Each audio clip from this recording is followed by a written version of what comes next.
the biggest part of teaching sex ed is not really telling people how to do the thing, because honestly, there's not one way to do sex. Everybody likes something different. Different things are going to feel authentic to different people. So the biggest part of what I do is just smashing the shame. Hell yeah. And, you know, helping people feel like they have permission to try things, to communicate things, to ask for what they want. And so that is so much easier to do, I think, when you add the playful element, when you get people laughing in a classroom, their guard comes down. It's easier to smash shame when you have humor on your side, because trying to take something as serious and distressing as shame and put more seriousness on it can just be like, oh, this is overwhelming. And that's a lot of times what people in therapy felt like. At the end, they were like, I need to go home and take a nap. People are fascinating, especially up close. More especially when you get them talking about the things that they love. This is From the Hip, conversations in the service of passion, purpose, and play. I'm Adrianne Gunn. You ready to play? Today on From the Hip, I am talking with Amory Jane, a sexpert and edutainer. The two of us get around to talking about tea cozies and floral arrangement. We talk about sex. We talk about sex and sexy sex things. I think you're gonna like it. I want to tell you some things about me so that you can have more fun today. And then, so some of my background and reason why I decided I loved this idea of doing a video podcast was that I get really excited about communication and full expression. So some of my obsessions have been athleting in my youth, and then being an actress, and I've done this much comedy. I'm a musician, and I'm also a hypnotherapist, and I'm trained in NLP, which is like massive communication skills to help like me express myself fully and other people. Yeah. I like deep conversations and eye contact and connection, and I love weird humorous tangents that no one's expecting. I may have a small expectation that we will accidentally solve some sort of world problem just in our 30-ish, 40-ish minute conversation. So I just want you to know that some like it might be in the back of my head, the kind of expectation that I have. Okay. Also a giver. So if you need your feet hurt or you need to get up or any of those sorts of things, I want to like make sure that you're feeling good and seen, that sort of thing. What else? I'm going to be the best I can at maintaining your time integrity today, because we've made an agreement about when you're going to be here and when you're going to get to go. I I'm going to do the very best I can for that. And I'm really excited to learn more about you. Good. I hope that's okay. Yeah. Okay. Oh, I am willing. I like when people ask me questions, because it's more about them like engaging together instead of me like interviewing you. Sure. And if there's ever anything that you don't really feel like talking about, I believe about you that you have your own way of taking care of yourself. But if we need a safe word, like rutabaga, we're like, I'm not going to answer that because rutabaga. I'm open to that. What is a rutabaga? I think it's a root vegetable. Okay, that's what I was thinking, but I don't think I've ever seen one. Like with turnips and parsnips. Okay, that sounds right. I think I'm allergic to it. To rutabaga? I think so. I had a post-nasal reaction to. I can't even tell you what a rutabaga looks like or what color it is. I think it's like this shape, like if you smoosh the size of a grapefruit, but then it's hard. It might be a little like a jicama, but with purple on it. Okay. Also, I could be making that up. Yeah, it sounds, you could tell me anything and I'd be like, that sounds right. Yeah. I was thinking root vegetable, but that's like as far as I got in my brain. Yeah. Otherwise, there's nothing up there when I do the Rolodex for rutabaga. Perfect.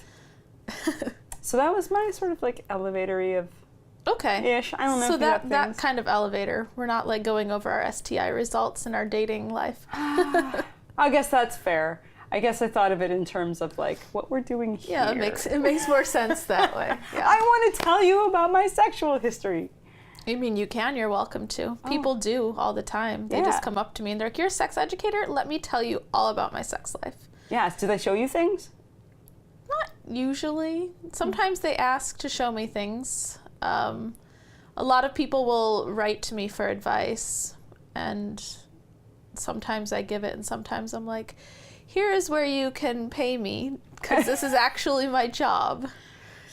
But yeah, no, usually people aren't just like, hey, can I show you my genitals and give me your opinion? Fortunately. Word. That happens to doctors a lot. Yeah. I have some doctors that specialize in like helping people remove hemorrhoids, and I imagine they see more ass than, well, not necessarily all people or a lot of people. They just see more ass than maybe a podiatrist. Yeah, for sure.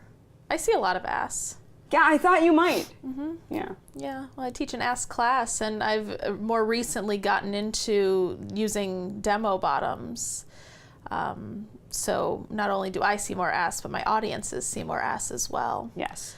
But I think that there's really something there for the visual learners when you can actually have a person to demonstrate on, because otherwise it's just you're talking and you're trying to do things with fingers and hands, and it just some people are like, I don't get it until you put a butt right there. Right.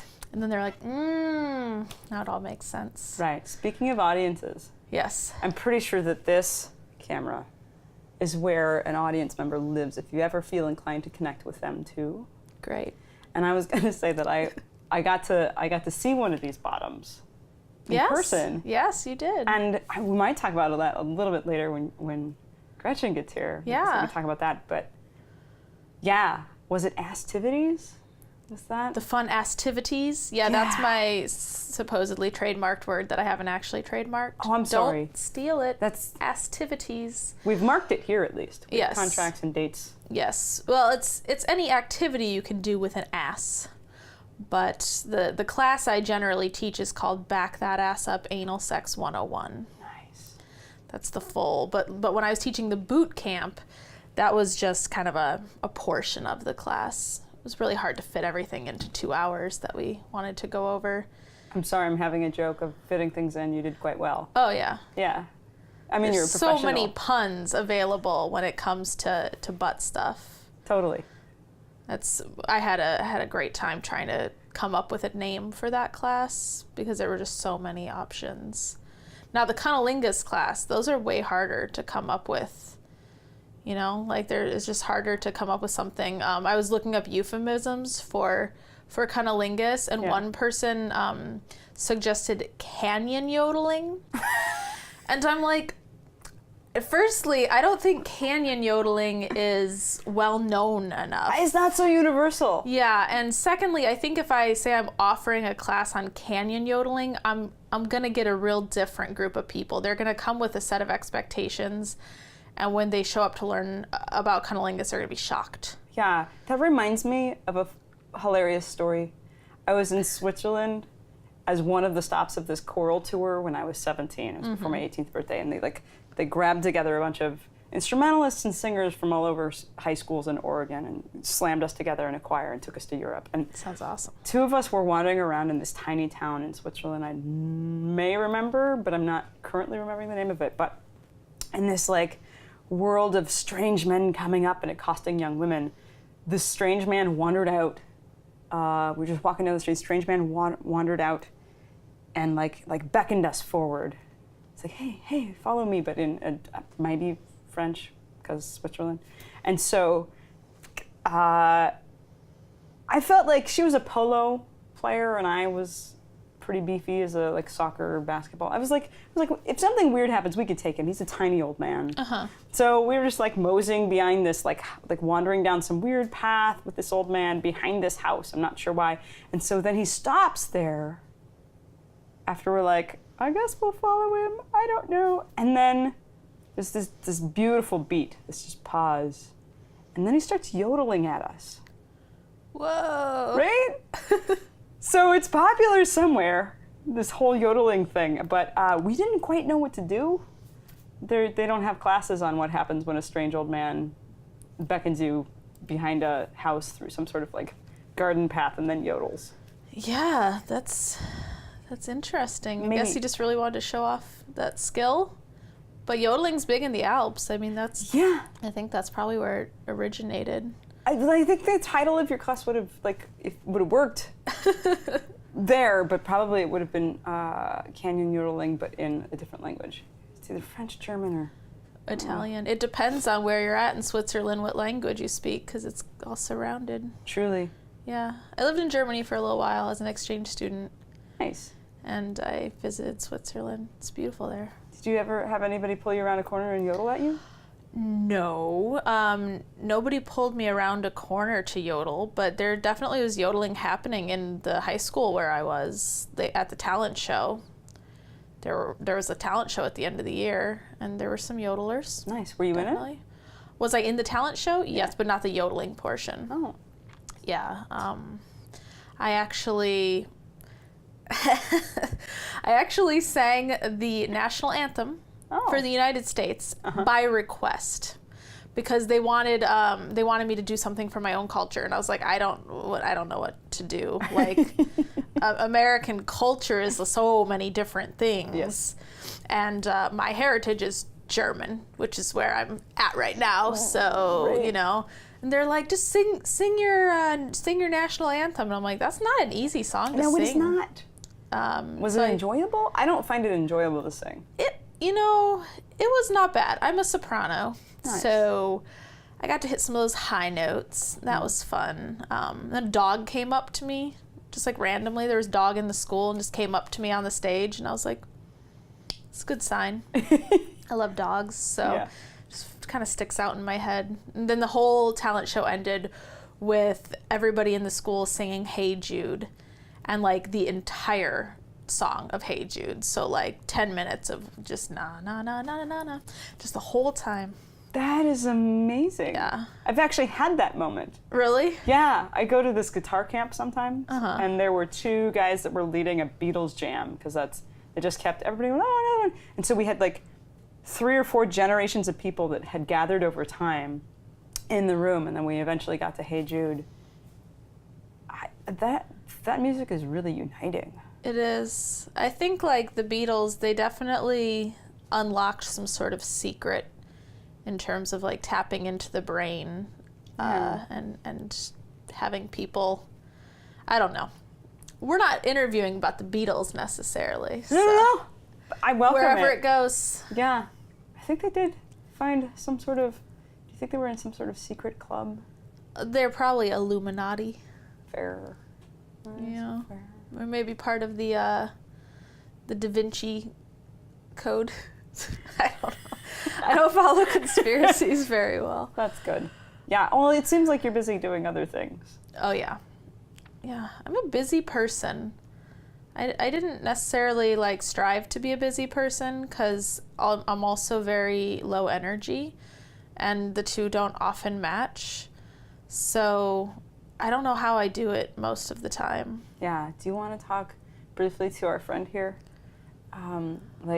So I'm Adrianne Gunn still, and I'm sitting with my friend. Oh yeah, we haven't even introduced me yet. Who is this random person? My name is Amory Jane. I'm a sex educator and sex edutainer, I suppose you could say. Yeah. I do a podcast, Sex on the Brain with Amory Jane. I host a show called Whoopee, Sex Positive Variety Show, which is a live show here in Portland. And I teach workshops all over the place about sex. What else do? I do a lot of stuff. I dabble in the comedy. Yeah, I heard about that. Yeah, I dabble in comedy now, stand-up. I just started that a few months ago. And lately I've been busy with making a baby, which is my first baby. Yes, it's a big deal. It's a huge deal, yeah. I mean, it's always a big deal, but I was infertile for like 5 years and did not think I could have a kid. So this feels like a little magical creature in there. I was fortunate enough to be at your Whoopee show where you told a story. Is that a true story? That is a true story. It is a beautiful, beautiful story. Did you talk about that in your pregnancy episode? Do people know about this story, about how... I did, in my podcast, I definitely was I was interviewing Madison Young about sex and pregnancy, and so we talked more about her experiences, especially her orgasmic birth, because that was really fascinating. Heck yeah. So I didn't really get to tell my story about getting knocked up. Is it okay? It's a fantastic, beautiful story. I mean, I know you actually crafted it into like a thing that takes a while to tell. Yeah, but shorthand. Shorthand, because...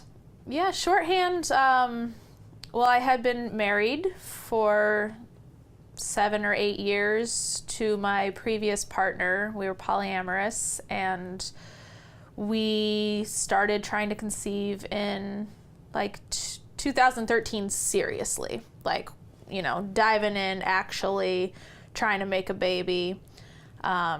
It wasn't working, so we changed our diets to fertility diets. I was tracking my cervical mucus, taking my temperature every morning, doing ovulation strips, and that wasn't working. I tried taking fertility shots, and we did not have a lot of money, so we were already running out of money really early on, and we decided we would try an IUI, intrauterine insemination. That didn't work. It was really heartbreaking. Just nothing worked. We couldn't afford in vitro fertilization. So it really just put a lot of pressure and kind of resentment and sadness on that marriage. There was a lot of grief because he was like, oh, well, it didn't happen. And I'm like, I haven't still given up on this dream. It was really hard for me.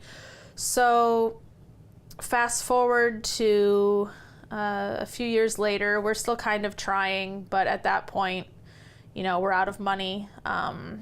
And I meet my other partner, and things are going well there. And eventually, my husband and I divorce.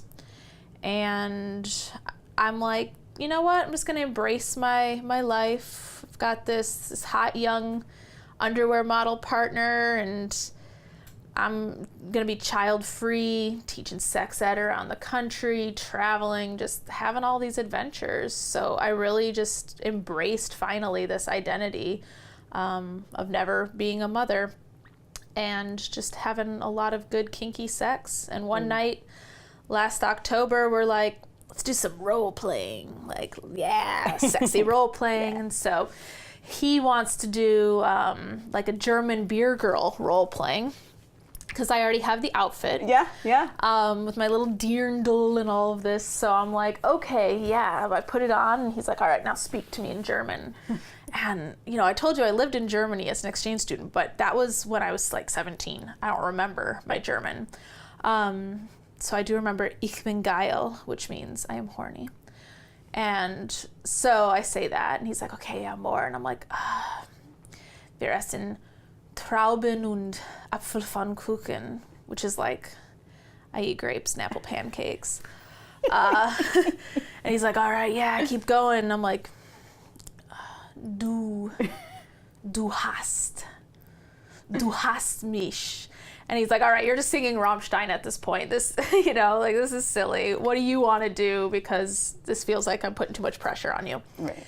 And I say, I really want to role play that we're trying to get me knocked up, because I miss that really intentional sex, the kind that I had with my husband, where afterwards, we put my hips up and I'm not allowed to move, and we put the energy into making a baby. And he's like, all right, that sounds hot, let's do it. And I'm like, all right, but if we're gonna do it, we're gonna be real witchy about it. Let's light this candle. We got one of those magic hour candles with the gem in the bottom and the glitter on the top.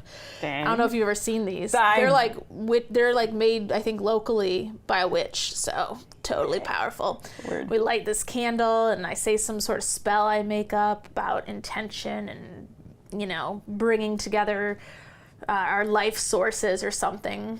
And then we make sweet love. And it was really hot. I have an orgasm, and he has an orgasm, and afterwards I'm like, okay, now you gotta, put my hips up, and we're gonna get a soft cup and keep everything in there.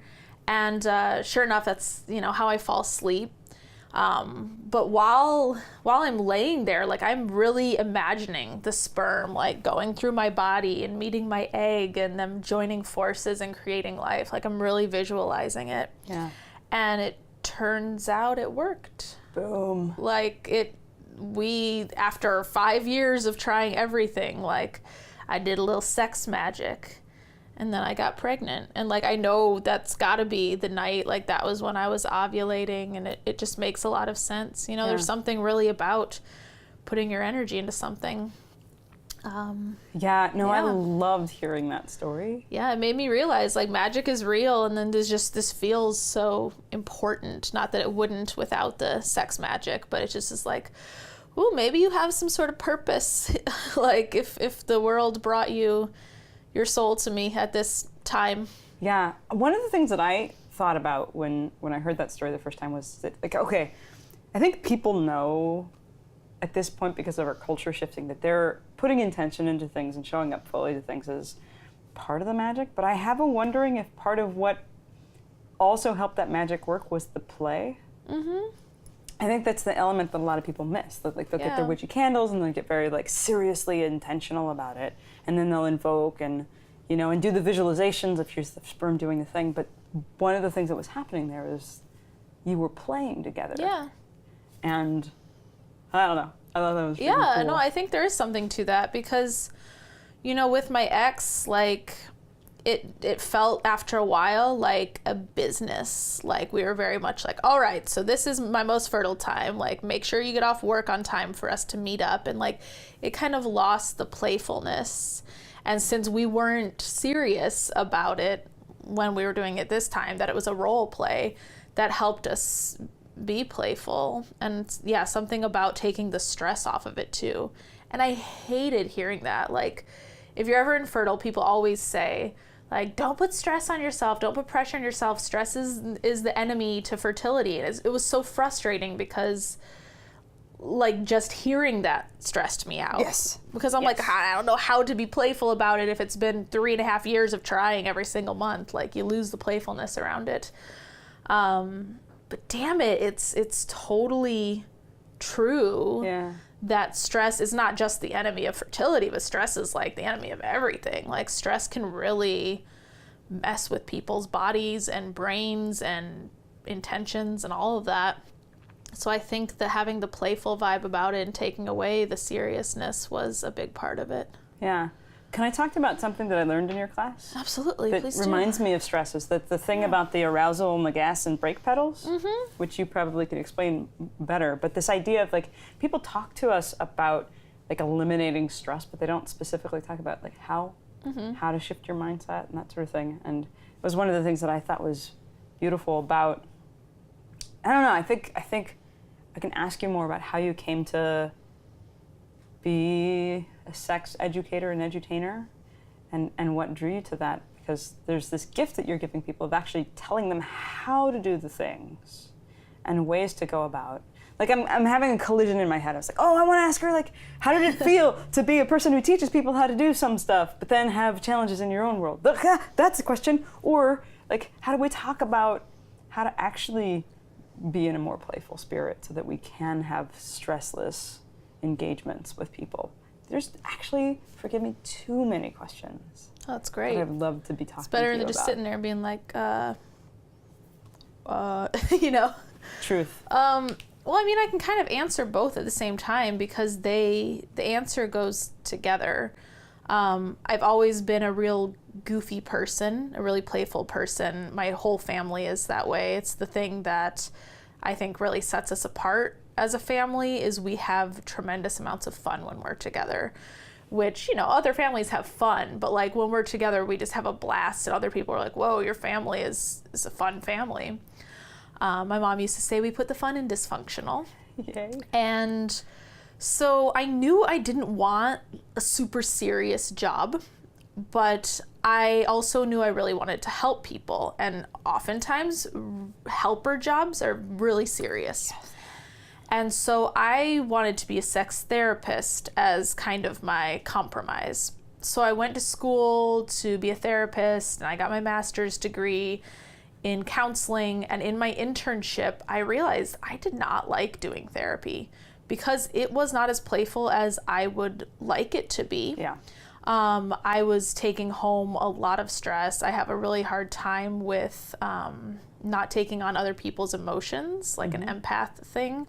Still haven't really learned how to do away with that. And I don't know if I want to learn how to do away with it completely, but I knew that it would drain me down and probably kill me very young if I stayed in that field.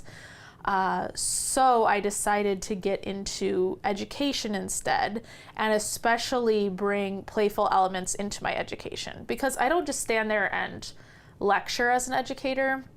I include a lot of jokes, I include a lot of demos, I tell stories from my own personal life. I'm a very transparent person. So I tell a lot of things about myself, because the biggest part of teaching sex ed is not really telling people how to do the thing, because honestly, there's not one way to do sex. Everybody likes something different. Different things are going to feel authentic to different people. So the biggest part of what I do is just smashing the shame. Hell yeah. And, helping people feel like they have permission to try things, to communicate things, to ask for what they want. And so that is so much easier to do, I think, when you add the playful element, when you get people laughing in a classroom, their guard comes down. It's easier to smash shame when you have humor on your side, because trying to take something as serious and distressing as shame and put more seriousness on it can just be like, oh, this is overwhelming. And that's a lot of times what people in therapy felt like. At the end, they were like, I need to go home and take a nap. But after my classes, I'd like to think people are like, I want to go home and masturbate. Totally. Totally. I feel empowered, or I feel invigorated. There's also, I've invented napsturbation. Napsturbation? Because sometimes, I don't know if you've ever experienced this, but sometimes I'm not sure if I need a nap, or maybe to exercise, but nap or masturbate, and I don't know which order, but I'm like, well, both things could happen. And so the napsturbation. I experience this constantly. I'm like, I think I've probably done this, where I lay in bed and I'm like, I don't know which. We're going to go with masturbation first, and then falling asleep with a vibrator in my hand. Perfect. Yeah. Did you know about this? I'm only recently learning more about bodies and emotions, because a few years ago I heard that emotions were good for you and important, and also bodies, instead of prioritizing the mind. That shame actually is, there's an aspect of our nervous system that shame, it's much like trauma. There's a shame sort of triggering that takes over how your body responds in those moments. So it's much in the same way that PTSD occurs. Shame shifts how we experience things. I think Brene Brown talks about it too, where she's recognized parts of her patterns of when shame shows up as her ears get hot, and there's something that happens. Did you talk about this too? Have I said this? I'm having a flashback. I think we discussed it a little bit on the first day of class when we were talking about shame. Yeah. On the first day of boot camp, and how shame is stored in the body just the way that trauma is. And a lot of people store shame in the same places where they store trauma. So the pelvic girdle. Yeah. And that's a really big place where we store shame. And in our asses, because also our butts, there's so much stuff about our butts in society where we're shamed about it, so people actually store shame physically in their body, like your pooping shame from potty training is stored in the anus. And all that Freudian stuff that you learn in Psych 101 about the oral fixation stage and the anal stage and all that, Freud is pretty outdated nowadays, but there is something to that, in that, there are parts of our lives that really focus around certain parts of our body. And if we have traumatizing experiences around those, it can stunt our growth, or it can be something where we have a lot of shame that stems from that time. So yeah, totally, shame is, and going back to the infertility thing, right? I think that the shame of, even though I wasn't intellectually shaming myself for being infertile, because I would never do that to someone else, there was this little voice, this cultural, whispering voice that was if you're a woman, that's what you're supposed to do. That is your, especially as a femme, if you're femme, then you become a mother, then you can get pregnant, then you can give birth. And I was like, shut up, that's not true. You know, like fighting with that part of myself or that cultural message, and felt a lot of shame around not being able to be fertile. Yeah. And then also felt a lot of shame around my jealousy that would come up. I got really envious of other people and how easy they made it seem. They're like I had a friend at the time who was like, oops, I had sex with my boyfriend and he even pulled out, but I got pregnant anyway. And I was like, congratulations. Right. Like, I was like, you know, did not feel super good about it. And then I felt shame about the jealousy, especially as a person who is polyamorous and a sex educator. Like, I really try to overcome jealousy and envy and things like that. Well, and being able to communicate with yourself and understand your own feelings, and then communicate with other people, like, and work with emotions in a different way, is one of the ways to do polyamory well, which we might talk about later when Gretchen gets here. But like, did you have ways of like embracing your own emotions in that point? I wrote about it. I tried to talk about it fairly publicly. For me, it feels like getting it out of my brain and into the world takes some of the shame away, because if I just keep holding it in myself and like letting it circle around in my mind, it just kind of swirls around and becomes dark. And so expressing it is like admitting the problem, or admitting the impulse, and then talking to other people about it and having them say, oh, I relate to that, is helpful. Because I think that's one of the big things that smashes shame as well, is when you normalize experiences for people who are like, I have so much shame because I watch pornography. And then when like everybody else is like, I watch porn too, you're like, oh, okay. Well, then I'm not such a perv after all. Because like all millions of us can't be pervs, right? Yeah. Or maybe we can be, but we're in good company. Pervs together. Exactly. I want to ask you a little more about like the expression, because I relate to that a lot, where part of the reason why I picked up a guitar and sang with it, because there were songs that needed to come out, and that was, okay, here's a path. So a little bit about how you show up and express this whoopee show, and you're entertaining, and but also with it, like, I'm curious about when you decided to be that transparent and open with your actual self in public entertaining spaces, because I find that fascinating. People can probably find clips of you or things like that. Yeah, there's a lot of very personal things about me on the internet. I've told a lot of true stories with the Mystery Box show. You can look those up on YouTube. And Whoopee we don't record usually and put online because of just the privacy of all the performers. But it's tricky trying to remember when I decided to be transparent, but it was a really conscious choice. And it wasn't how I used to be. I wasn't that way. I was very shy and reserved as a child. I had hardly any friends. I went like 3 years having my period until I told like my mom and my sisters, like, oh yeah, I've been like menstruating for years now. Yeah. And they're like, why didn't you tell us? And I'm like, I don't know, I could deal with it on my own. I didn't feel like I needed to tell anybody. Right. So I was very private, but I think, you know, in college, I cheated on a partner and felt really guilty about it, because I've always respected and preferred honesty. And that was something that I did that wasn't honest, and I felt a lot of guilt about it. And so when I moved out to Portland 11 or 12 years ago, I was like, you know what? I'm turning over a new leaf.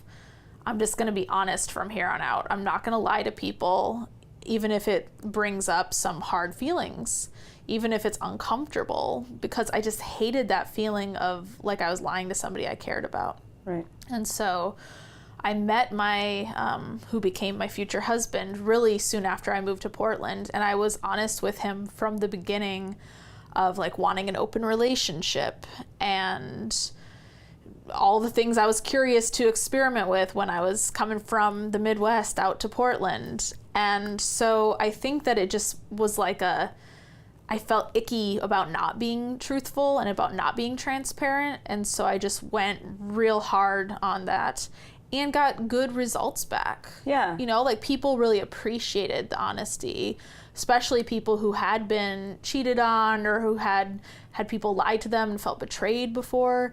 It was refreshing. So even though it was hard sometimes to hear like, whoa, that's a lot of information or that's really honest, I think people appreciated it because they at least always knew where I stood. Yeah, well, and I was thinking about, I think